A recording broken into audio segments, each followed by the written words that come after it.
اے لوگو، اپنے اس پروردگار کی عبادت کرو جس نے تمہیں اور ان لوگوں کو پیدا کیا جو تم سے پہلے گزرے ہیں تاکہ تم متقی بن جاؤ۔ وہ پروردگار جس نے تمہارے لیے زمین کو بچھونا بنایا اور آسمان کو چھت اور آسمان سے پانی برسایا، پھر اس کے ذریعے تمہارے رزق کے طور پر پھل نکالے، لہٰذا اللہ کے ساتھ شریک نہ ٹھہراؤ جبکہ تم یہ سب باتیں جانتے ہو۔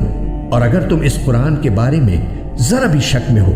جو ہم نے اپنے بندے محمد صلی اللہ علیہ وآلہ وسلم پر اتارا ہے، تو اس جیسی کوئی ایک صورت ہی بنا لاؤ، اور اگر سچے ہو تو اللہ کے سوا اپنے تمام مددگاروں کو بلا لو۔ پھر بھی اگر تم یہ کام نہ کر سکو، اور یقیناً کبھی نہیں کر سکو گے، تو ڈرو اس آگ سے جس کا ایندھن انسان اور پتھر ہوں گے، وہ کافروں کے لیے تیار کی گئی ہے۔ اور جو لوگ ایمان لائے ہیں اور انہوں نے نیک عمل کیے ہیں، ان کو خوشخبری دے دو کہ ان کے لیے ایسے باغات تیار ہیں جن کے نیچے نہریں بہتی ہوں گی۔ جب کبھی ان کو ان باغات میں سے کوئی پھل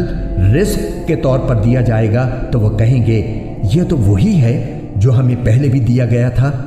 اور انہیں وہ رزق ایسا ہی دیا جائے گا جو دیکھنے میں ملتا جلتا ہوگا، اور ان کے لیے وہاں پاکیزہ بیویاں ہوں گی، اور وہ ان باغات میں ہمیشہ ہمیشہ رہیں گے۔ بے شک اللہ اس بات سے نہیں شرماتا کہ وہ کسی بات کو واضح کرنے کے لیے کوئی بھی مثال دے، چاہے وہ مچھر جیسی معمولی چیز کی ہو یا کسی ایسی چیز کی جو مچھر سے بھی زیادہ معمولی ہو۔ اب جو لوگ مومن ہیں وہ خوب جانتے ہیں کہ یہ مثال